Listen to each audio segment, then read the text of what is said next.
Hey guys, Decepticon here. Today I'm bringing you another Fortnite video. This is probably my luckiest game ever. In this game, I'm able to find 2 loot llamas within about 30 seconds of each other. I've only ever seen one other person find 2 loot llamas in such rapid succession as I have. He goes by the name of CDN the Third. He's a streamer. There will be a link in the description below to his Twitch channel if you're interested in, following him and checking out his streams. So what you're seeing right now is just me going through Lonely Lodge, looting places, getting some weaponry, because I don't find them right off the bat. I believe here I find an enemy. Yep, take him out pretty easily.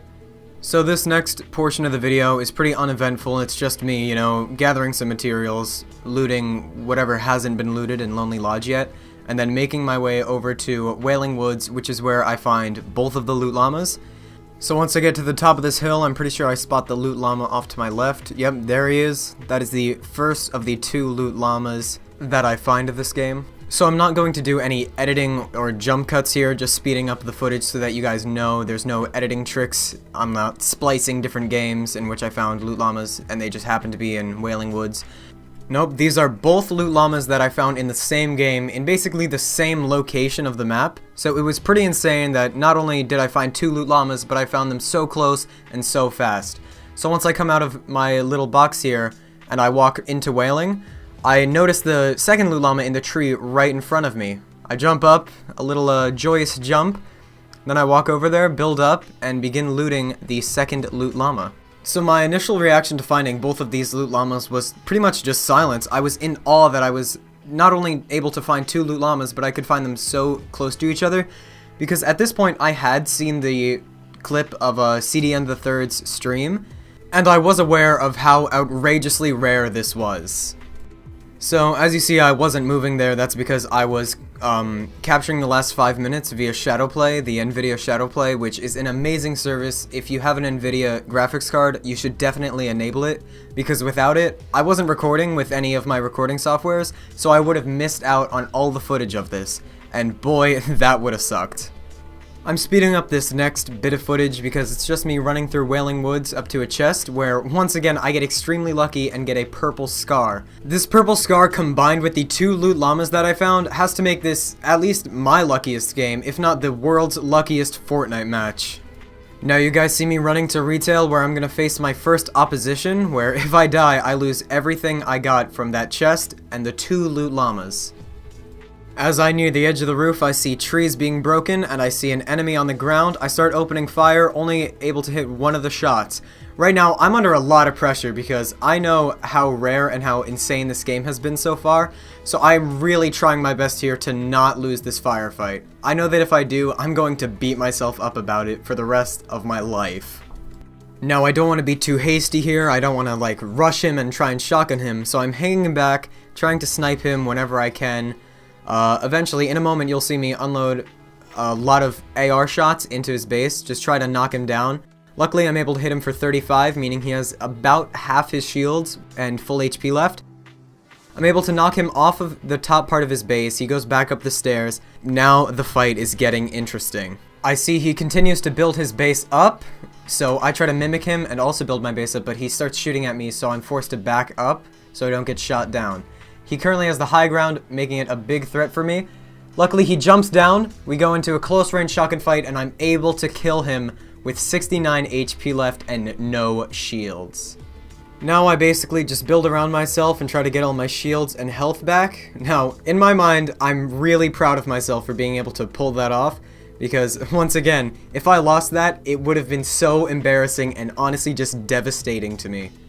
So once I finish up using my meds and shields, I begin to work my way towards the zone, just going through Retail Row, breaking bushes, getting resources, and preparing for another fight that will inevitably happen before the game ends.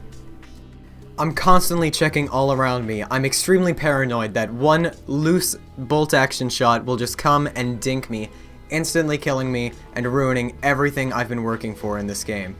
Now, as I move through the unnamed buildings outside of retail, I spot an enemy, but he's way too far away for me to engage.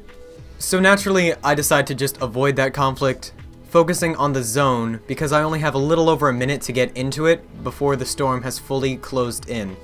Now at this point in the game, the storm will do a lot of damage, so stopping for this chest is kind of a risk. I don't know what I'd get, seeing as I already have basically maxed out resources and all the weaponry I could ask for. So while I'm going into the zone, I'm remaining extremely vigilant, watching out for any enemies. All the while, I'm looking for cover, because I don't want to be caught off guard by an enemy. I spot this cabin and realize that it could work good as cover, so I check for traps and then I move in. I place my own traps and basically just camp there for a little bit, because I'm so afraid of losing everything I've gotten from these loot llamas. So as the game progresses, I realize this cabin isn't entirely in the zone. I check for enemies through the window, then I open the door and leave.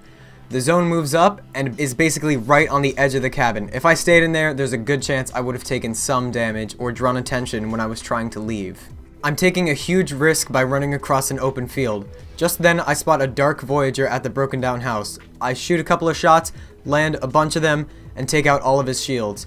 Then I notice an enemy right behind me who was shooting at me before. This enemy retreats into his house, so I go back to focus on the Dark Voyager. The Dark Voyager seems to be staying where he is, not pushing up. Presumably he's medding. I push up, Dark Voyager gets really close to hitting a bunch of shots and keeps shooting out the cover from beneath me. I begin shooting at the Dark Voyager as we're in a close range build battle with shotguns. The Dark Voyager manages to land a headshot with the pump from close range, instantly killing me. Now this was probably one of my most embarrassing and most infuriating deaths, seeing as I had found 2 loot llamas and a purple scar that game. Not to mention my enemy had 13 HP remaining, and he one-shot me. There was no chance of me surviving the headshot with the pump from close range. Well, yes, I didn't win this game. I still found a purple scar and 2 loot llamas within 30 seconds of each other. I would much appreciate it if you would leave a like and share this video with your friends, just because of how insanely rare and lucky this game was. All that being said, thank you so much for watching this video. Your support means the world to me, and I will see you in the next video.